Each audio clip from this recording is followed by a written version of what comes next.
Welcome to this week's episode of Black Man Spy. I hope you are really going to enjoy it, and I'm glad to see that we have a lot of new followers from Facebook, Instagram, now TikTok, where I have done a TikTok video, and the followers on who may have survived the collapse of Twitter yesterday and its subsequent rebirth this morning. That was exciting. But what I want to do is give you the opportunity to get some questions answered that have been posed to me since the beginning of the Israeli-Hamas war. And that is precisely what we're going to do today.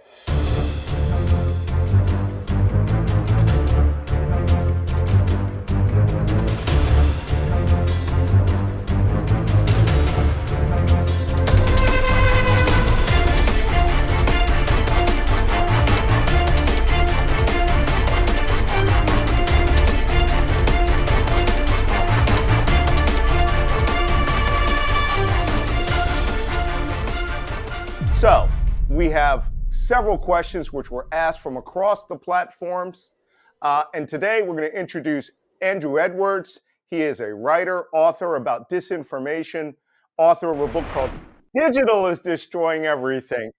It's a good title because yesterday I posed a question on Twitter, or X as they call it, where I said, if TikTok had occurred during 9/11, had been present during 9/11, Al-Qaeda would probably be ruling half of the Middle East due to the disinformation that comes from there. So, Andrew, thank you. Welcome to Black Man Thank you. Spy.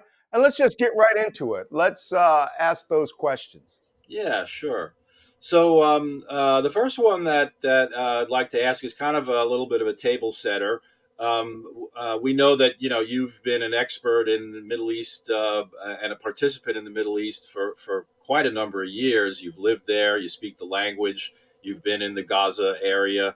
You know the conflict really well.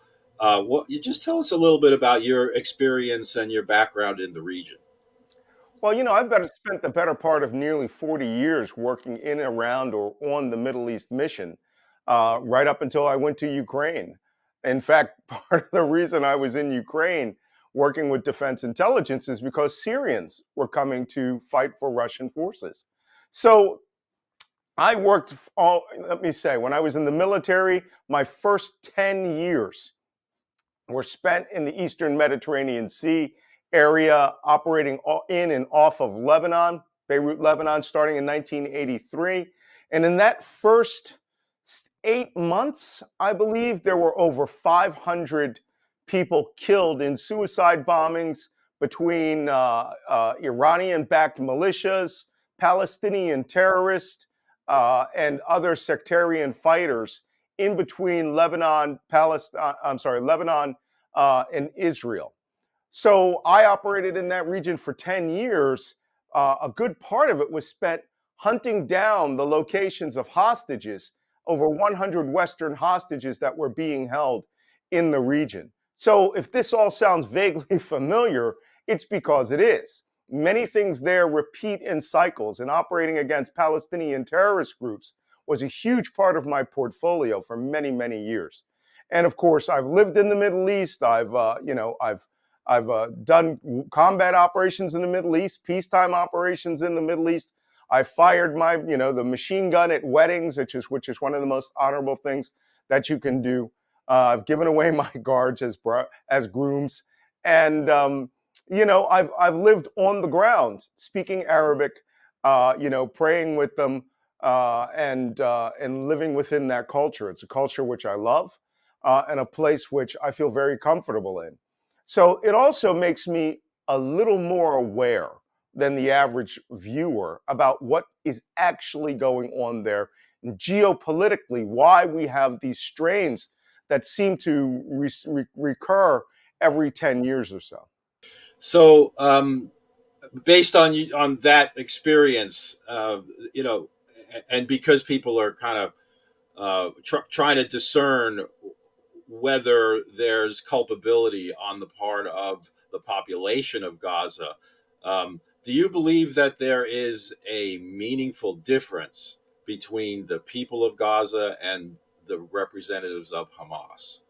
Okay, so that goes to the fundamental question is, who's responsible when Israel counterattacked after the 10/7 massacre. And we need to start all discussions about Palestine and Hamas right here with the 10/7 massacre because it was a unique event in the history of Israel, but also a unique event in the history of Palestinian terrorism in the Middle East. No event had ever happened like this before against Israel. It was literally like ISIS when they stormed into northern Iraq and started mass murdering people. Hamas terrorists breached the border of Israel in 40 different places. They stormed in and they slaughtered every living man, woman, child, and family pet in southern Israel with the intent to carry out this mini pogrom against the Jews. Then they took 241 hostages, brought them back into Gaza, and then technically waited for the Israeli army to invade Gaza. So the strategic plan of Hamas was to provoke Israel, go back with the hostages, await for Israel's murderous response, because the Gaza Strip is 25 miles long or 41 kilometers long by 4 miles wide. It's not very big, it's extremely small. And most of it, 90% of it, is high density high rises, 10 and 20 stories, extremely packed with narrow streets in between. Hamas built all of its defensive infrastructure underneath the buildings. And as of right now, the Israelis have uncovered almost 2,000 tunnel entrances that Hamas had built in there over the last decade in order to protect its fighters and to supposedly defeat the Israelis when the Israelis would invade Gaza. Hamas's plan was for Israel to do precisely what it's doing. And more horrifically, their key part of the plan was to sacrifice every man, woman, child, and elderly above the tunnel network in order to create such outrage that the world would come to the assistance of Hamas and the Palestinian people. And it's cynical, it's horrible, but you don't have to believe me. These words come from the mouth of the Hamas leader, Ismail Haniyeh, where he said, "We need the blood of the women and children to be spilled in order to give us the martyrs to give us courage in battle." So Israel's response, was it proportional? Was it disproportional? Well, to the way that war is done in the Middle East, it was relatively proportional. Now, a lot of people are saying, Malcolm, there's 20,000 dead people. I am not one of the people that is in the camp to believe the statistics from a terrorist group simply on the belief that because Israel's dropping bombs that it's killing hundreds of people in every building. As a matter of fact, in 2014, when Israel had a very similar war that went for 70 days, the Palestinians claimed 25,000 people were killed. And in the end, when they could actually sit down and count, it was 2,500. That is a lot. No one should have been dying in this war because of Hamas's terrorism. But you have to really ratchet back the intensity of the protests were based initially on a lie that Israel had bombed a hospital, had killed 500 people, and had destroyed the hospital, when in fact it was a rocket that had misfired from Palestinian Islamic Jihad. It fell in a parking lot and it killed between 10 people and wounding 50. Well, That that we attack set off we certainly know that we can worldwide fire. certainly say that. I'm sorry. I was just going to say that we can certainly cite that many people have said that in war the first casualty is truth, and so we have definitely seen a major increase in disinformation in this conflict. Hmm, Much of it coming from the Hamas side, but probably not all of it. I think, to be fair, because every side engages in some form of spin on what they're doing, and sure. of course, social media makes all this easier. But back to the questions. So clearly from everything that you've said and everything everybody's seen, we certainly know that the situation between Israel and the Palestinians is a very complicated one and has been extraordinarily painful and destructive for many and tragic in so many ways. Um, do you feel, having been on the ground there, that the Israeli treatment of Palestinians can ever justify terrorism? Look, terrorism is never justified. Never. People say, okay, there's resistance. These people are doing resistance to the Israelis. Well, there is, under the Geneva Convention in 1948, a legitimate way of doing military resistance. It was carried out in World War II with the Maquis by the Free French. You have to have uniform, you have to have a chain of command, you have to be in uniform for the most part, and the acts that you carried out have to be acts of sabotage. They cannot be acts of terrorism. Terrorism being defined as violence and political violence, threats of violence, which are political in nature, which are designed to impact mainly civilians as an audience beyond the immediate victim. That means that you kill members of the civilian population to send a political message to the rest of the people or to the rest of the world. And that's what Hamas and Palestinian terrorists have been doing. They don't ever come in and do a military operation against soldiers, even though when they breached the border, they attacked soldiers. They killed almost 300 soldiers. But what they did immediately was to set about slaughtering every Jew and Muslim that was on the other side of the fence, and Christian, and Druze, and 25 Buddhist, rice workers, Thai workers from a rice farm, and sub-Saharan African taxi drivers, students from Tanzania. Hamas's message was to slaughter. And when you choose that, you've chosen terrorism. That is not legitimate resistance at all, or is it ever considered legitimate? Understood. So, all that said, it does seem like certainly within Gaza, Hamas has looked at increasing support. If you look at the polls, but does it come as a surprise to you that many young people in the U.S. and Europe seem to have sided with Hamas even after the terror attack? I saw a poll and I did a TikTok on it where it said 57% of people 18 to 24 years old believe that Hamas's attack or the attack on Israel was justified. Right. That would be, I've seen that I as just well. imagine 24 hours after 9/11, where 51% of people 18 to 24 said Al Qaeda, the United States had it coming, mass murdering 3,000 American citizens was justified. This country would be tearing itself apart. Another thing is that the FBI would suddenly be shifting its target towards wondering whether these people were giving material support to a terrorist group. What I think is going on here is a little something subtler and right up your alley. I think there is a disinformation machine.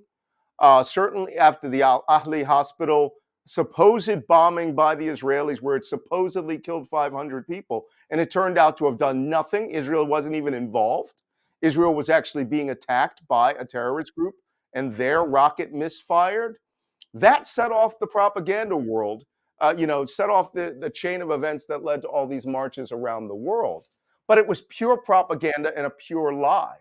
I think the activist community in the United States, the Antifa, the social justice warriors, the Black Lives Matter people who were actually coming out in support of Hamas's attack on the day of October 7th, um, are misguided. They are now gaining their information about, occupation and colonialism and genocide from 30-second videos that are just lies. Now, you could say, and I think this was part of your first question, what's the difference between the Palestinian people and Hamas? Well, Hamas are the people of Gaza. Has right now, today, 77 days later, after the start of the war, they have a 67% approval rating for their combat operations against Israel. In the West Bank, where Hamas really didn't have a following, it's 90% approval for their terrorism and fighting Israel. So, we don't believe in collective punishment, but it's an environment where people who support them are are living. And when you fight in an environment like that, you safeguard the civilians as best as you can. But I've been to places where civilians won't leave, and bullets go in every direction. And you may be on the side that is fighting not to shoot at those civilians, but the terrorist group on the other side doesn't care about those civilians.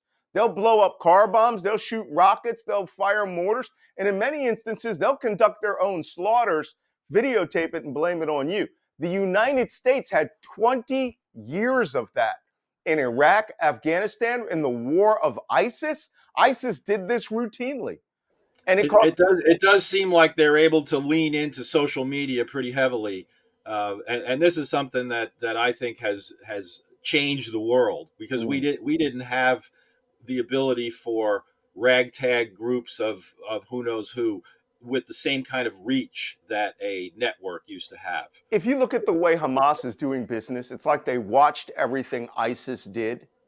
And then before their operations, they have what they think is a compelling story, which is a nationalist, fight against a colonial oppressor, which reads and sounds good in various parts of the social justice world. The problem is Israel didn't colonize that place. The land. I actually got into a fight online with somebody who said the Jews are all from Europe and they were never there before. Okay, the first kingdom of Israel existed 2,000 years before Jesus Christ. And then 2,023 years ago, a Jewish rabbi named Jesus of Nazareth was born, right? Islam didn't even come into that region until 1,444 years ago, or 600 years past the birth of Jesus Christ, which was a new religion, Christianity, right? And it was occupied by many, many empires: the Roman Empire, the Byzantine Empire, the Christian Crusaders, and the Abbasid Empire, the Fatimid Empire, leading up to the Ottomans, who surrendered it in 1917 at the end of World War One. Jews have always been there. And you don't believe it? Just go look at the So archaeology. this is true. I mean, it's a historic. Well, it is a historical homeland for three different major religions, which makes it a kind of an automatic Yeah, flashpoint. and you also get people who say, well, the word Palestine and the Philistines have always been there. Well, not the Arab people who have been there only recently in the last few centuries, who were nomads and emigres from other parts of the Arabian Peninsula, and and they recently, if you want to look at the 4 centuries of what we're talking about, came there as part of the Arab conquest. And don't believe me, believe Islamic history, right? I mean, and archaeology. In this region of the world, yes, there has always been people there, but one constant is there have always been Jews of the state of Israel there. And if you can go right to the wall, the Western Wailing Wall, which is the bottom of King David's temple. Which Is ancient and fraught with challenges for right. sure. And like I was saying, three different religions see it as the most holy place in the world. But you can't get that history in 30-second, 1 minute TikTok video. No, you can't. And social media, as I've written, decontextualizes things to the point where it's easier to drive home very simple sledgehammer messages, Mm. and they are believed because of the frequency of exposure. You That know, that I'm that I think is. I'm a big fan of the author Fran Lebowitz, who created one of the great statements that's missing in the social media world, and that is think before you talk, but Yeah. read before you think. Mm, yeah. It clear. Well, the thing is that my take on it is that a lot of these things are planned, and they, there's groups of people who literally create this information on the fly and deploy it per demand, on demand, and Mm. it's changing the landscape of news significantly, and this conflict is a perfect example of it. So I just wanted to get on to the next the next question, which Sure. is someone has asked, do you think there is a justification for the kind of destruction that the IDF is carrying out in Gaza? Well, when you use phrases like, is there justification? There's military necessity of combat operations using combat arms and the kind of ordnance that they're dropping. And here's one that I see often. You see people say, well, they're doing indiscriminate bombing. Indiscriminate means that you don't care where the bombs fall. Everything that I've seen, it's pretty discriminate. And yes, we know politicians have used that word, including the president used it once. But for the most part, if you look at it strategically and militarily, we don't just drop bombs. One, they're too expensive to just drop. Two, they do not give you the effects that you want by just dropping them. So we use mainly precision weapons. Most strikes that I've seen in Gaza are pretty precise. And you can tell because what they do is they're destroying tunnel complexes, which we now know really exist, right? 4 weeks ago, people were saying, you just showed us a basement under a hospital. It doesn't exist. Now we've captured Hamas's video of them creating tunnel networks that they were driving cars into. They have captured that tunnel. It goes over 2.5 miles. They said that they've captured right now over 100 miles of tunnels under Gaza, and it takes time to explore them. These networks go 3 and 4 levels below. But if you're going to destroy them or shake them with bombs as your army is approaching that sector, you've got to blow up the streets, right? Because most of those tunnel networks were connected or infrastructure built alongside of the sewage systems. Do you Because think that that's there's any way for Israel to target combatants without with less impact on civilians? well, no. In war, no. There is no different way to wage war. There's only two ways, right? If Israel goes in without air power, they lose hundreds and hundreds of dead. Right now, the Israelis have lost 100 soldiers in active combat. That's in addition to the 300 they lost on 10/7, right? So if you say, okay, you're going to go in and you're going to root them out one by one, bullets still fly in every direction.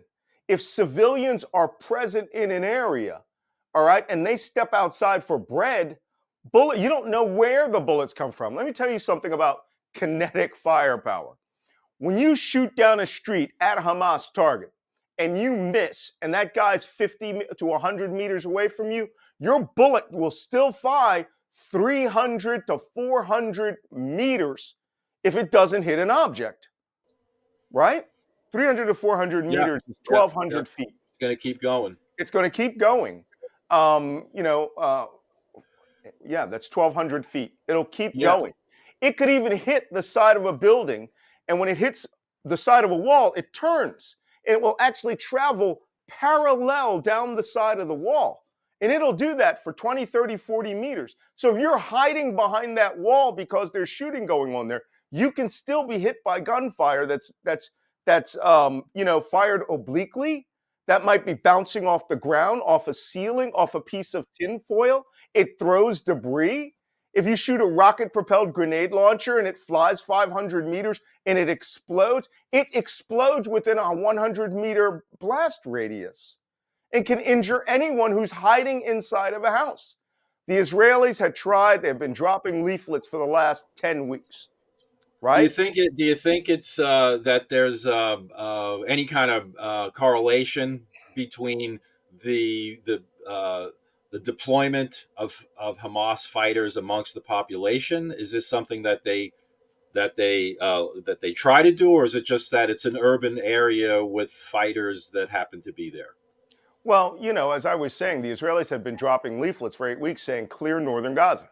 Get up, get your items, go down these corridors, these safe passages, and leave the area. And people say, well, they're also bombing South Gaza, they're also bombing Rafah. Yeah, there are Hamas command posts, Hamas rocket sites. 24 hours ago, Hamas still managed to fire over 100 rockets into Israel. This is one problem that I find. People say, oh, you're being an Israeli apologist. I'm trying to explain war to you. If you can still fire 100 rockets every day from various parts of the entire Gaza Strip into Israel, then clearly Israel hasn't damaged you enough to stop your military capability. They also know that moving these rockets into sections of Gaza near high concentrations of civilians will cause casualties that they can blame on Israel. The United States has already fought this battle before. The Battle of Fallujah in 1984. I'm sorry, in 2004 in Iraq, Operation Phantom Fury. We put 40,000 Army, Navy, Marine, and Iraqi forces. And we took 6 months to clear the city of Fallujah of its population of 300,000. They still killed almost 1,100 people that they didn't know were there, or people who refused to evacuate. Hamas has started this fight. They chose the battlefield. That battlefield, they drew the Israelis in to an area with 1 million people and then started the fight from there. And And if you're then going there, to finish and Hamas, in your opinion, the reason they would do something like that would be what? I'm sorry, And in your opinion, the reason why they would do something like that would be what? because they're sacrificing the population to social media.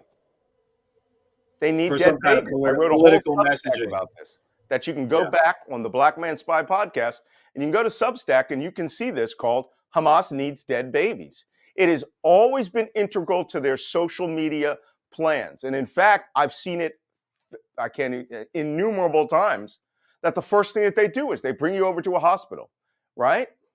This is a war now. It is not a war that's going to stop. Let's just get some things straight. The Israelis have a casus belli. They have a cause for war, and that is the military defeat of Hamas. After that, it is a political world. Who knows what's going to happen? Do you think that they're getting any closer to an actual military victory? I think they're about 50% of the way. My initial thoughts was this would be a 6-month war. You have to understand that this is a very dense place, very Yeah. dense. Every Yeah. meter you step 1 meter forward, 3 feet, you now have to look up 10 to 20 stories. And can't just clear that 1 meter. You got to clear that 1 meter and then go up 10 stories or out into the debris or down into the tunnel network. So if you think, oh, this is easy, the Israelis just roll in, doesn't work Yeah. like that. I wanted to ask you a little bit about some of the aid, the humanitarian side of things. It has created a humanitarian crisis of stunning proportions, and so there's a lot of stories about not getting in, aid getting in, aid being blocked. What are there? Is Israel blocking or limiting aid into Gaza at this point in time? Well, first, let's take a look at this, right? You have this sector of terrain. You have a population within the sector of terrain. That population has dug into it, right? A 30,000 man terrorist force that is above ground and below ground, right? The only area that people, food, and resources can move into it is the 60-kilometer long Israeli border, which Israel just sealed because you just that population and its terrorist force just mass murdered 1,400 people. The only other place that aid comes into is the 20-kilometer long, 20 some odd kilometer long border crossing, which is fenced in by Egypt. Egypt has a deeper border fence than Israel does. And all of the food aid comes through the Egyptian border crossing in the south, or would come through a parallel Israeli border crossing from Egypt into the south. Okay? When you start a war and you start bringing in airstrikes, military forces, the first thing you're going to do, because your border was breached in your 60-kilometer border was breached in 40 places, you're going to slam that door shut, right? That makes sense. When That somebody does does a make home sense. invasion of your house, well, There let have me been stories let where me they're not letting it come in from elsewhere. let me clarify how this works. Somebody does a home invasion of your house by kicking your front door and you barricade in the other parts of the house and you force them out of your front door. You close your front door, right? And that's what happened. The first week, Israel cut off water to the Gaza Strip for 7 days. Water was coming in from other sources, from Egypt, and they had their own water supply. After that, Israel turned the water supplies back on into Gaza. But you often hear people say, oh, they cut off water, food, and everything. Gaza had its own supplies of food the day that the war started. What happened was, as the fighting commenced, people displaced themselves away from places they could get food or food they had, and it had to come in aid convoys. Aid convoys have been coming in every day for the last 30 days since the ceasefire that took place. Then the ceasefire was broken by Hamas 4 days later after the hostages were exchanged. But just 2 days ago, 191 trucks of food came in there. I However, did see that there are more trucks seem to get through now. sure, I've through always had a question, as Gaza does have a coastline. I mean, well, the I coastline don't is know much secured about by the humanitarian Israelis. relief, but Yeah, the how coastline come no boats? is cut off by the Israelis for the simple fact that exactly what Israel feared would happen is what happened. That Hamas terrorist group would use that coastline to launch terrorist attacks into Israel. On the morning of October 7th, dozens of boats from Hamas left the Gaza coast, went to Zakim Beach and Sderot Beach, not Sderot, Ashkelon Beach in Israel, and landed 100 or more terrorist commandos. And there's video of them slaughtering beachgoers as they land. So there is no access from the ocean for foodstuffs coming into Gaza because everything needs to be searched to make sure that Iranian and North Korean weapons that were smuggled into Gaza in the first place aren't coming through there. So now everything comes through Egypt. That's the responsibility of Egypt. Another question you want to ask yourself is, Malcolm, why are the Egyptians so hard line against Gaza and Hamas?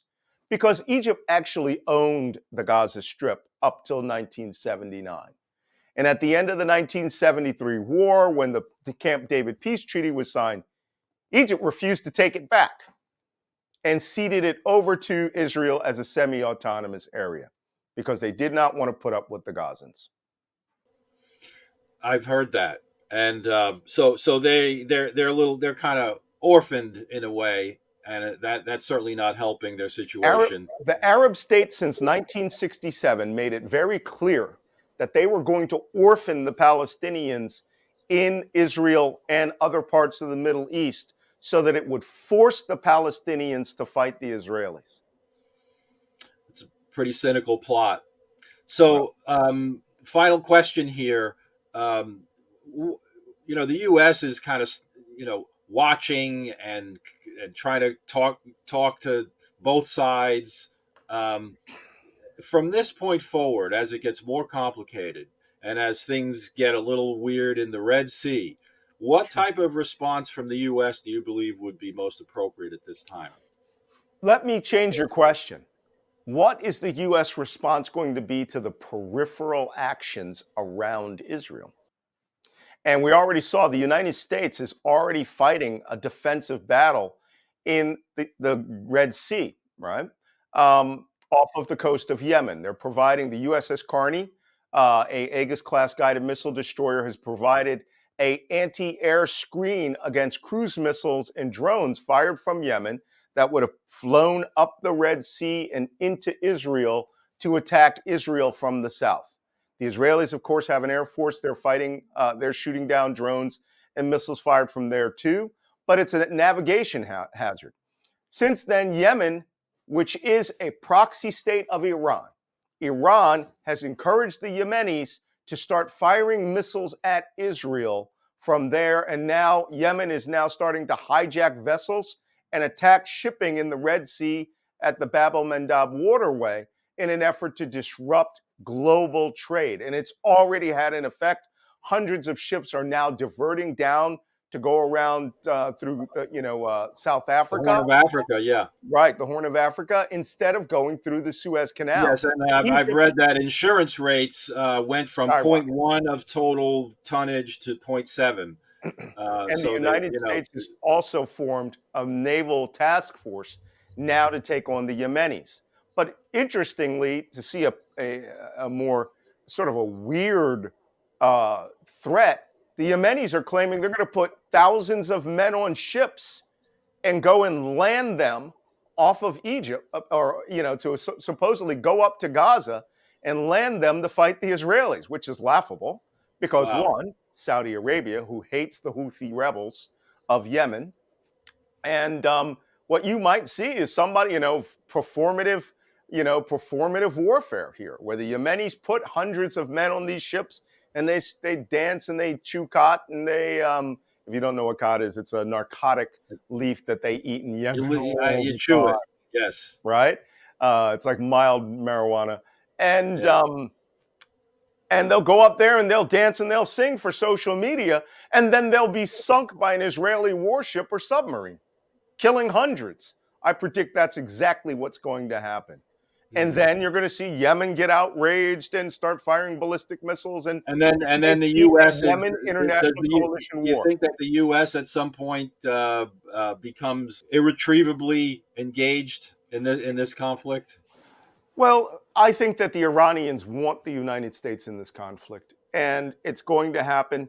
But if it happens, it'll happen off of Yemen, where, believe me, we have the capacity to make sure that the Bab el Mandab waterway is free for navigation and safe. The only problem is it will create war rates in the insurance industry, right? Yes. Now they're Yes. talking about their Houthi militia navy, that all their fishing boats will come out, start attacking ships like the Somali pirates did. And we've already seen a couple of examples of that. The United States gets engaged in this. I've fought that battle, by the way, in the Persian Gulf.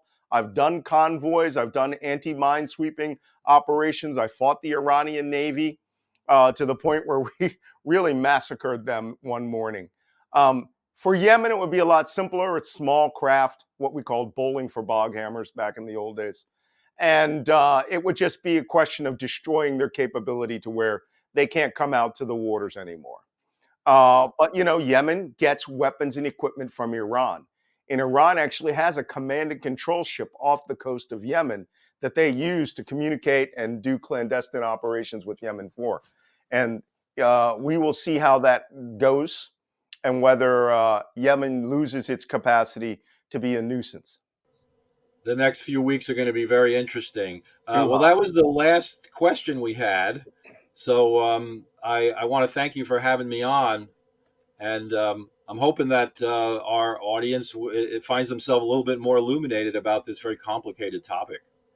Well, we're going to be doing more of this. And in fact, we're probably going to look forward to having a live stream where people could come on and ask their questions themselves. So thank you, Andrew. I really appreciate you taking your time out to do this. And Thank thank you. all the rest of you who are following me on YouTube. If you're not, subscribe to YouTube. Subscribe to my Substack. Absolutely. That's where my long form, 2,000 word essays and the Black Man Spy podcast are available. So, you make this happen. Please subscribe, become a paid subscriber on Substack. And then you can get a much deeper understanding of the geopolitical and intelligence aspects of the Israeli Hamas war and what may be the United States operations against Yemen or Lebanon or Iran in the future. Your brothers, sisters, and fellow countrymen may soon be in armed conflict. So come back here to Black Man Spy and learn as much about it as you can.